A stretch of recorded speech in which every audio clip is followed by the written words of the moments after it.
I love being a pastor because I get to teach the Bible and talk about the greatest news imaginable.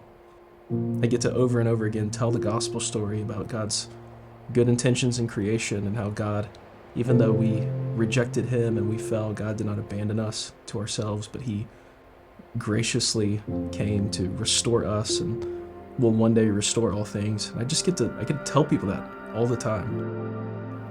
Very, very grateful to have grown up in a family that valued the Word and valued a relationship with the Lord like my family did. I didn't come to faith until I was 15. It was a message about Jesus being the thing that satisfies us and Jesus being the thing that our hearts yearned for ultimately, and that just registered with me. Just always had a sense of longing or a nostalgia for a place I had never been, and the Lord opened my eyes to see that it was Christ who was the answer to that yearning and that longing. So this Bible I bought February 1st of 2016. I knew that I wanted a Bible that could be around and that could be a meaningful memento of the Lord's work in my life and the life of our church.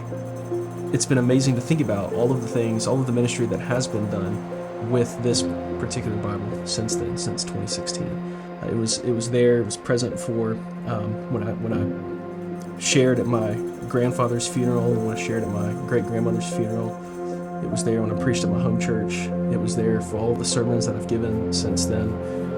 It's been there at the dinner table when I've talked with my children about a certain passage and tried to disciple them.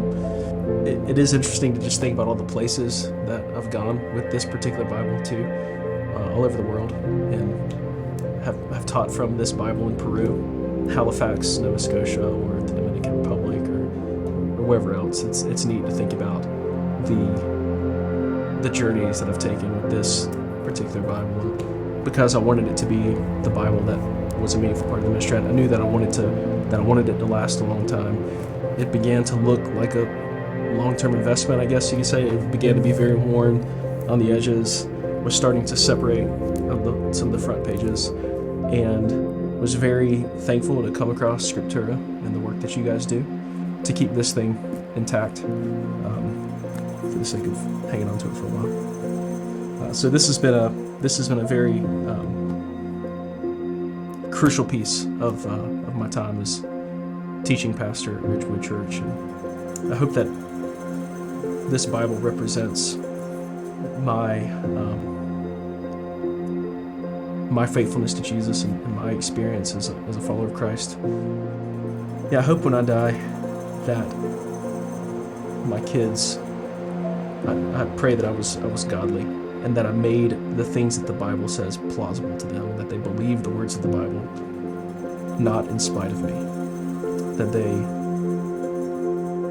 find what the Bible has to say compelling, and when they read through,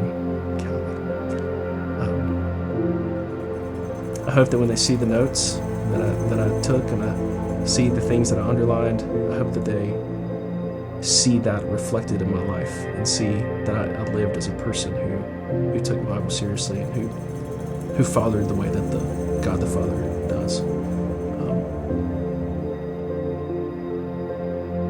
And I hope that they would want to preserve and pass on the faith that my wife and I give to them.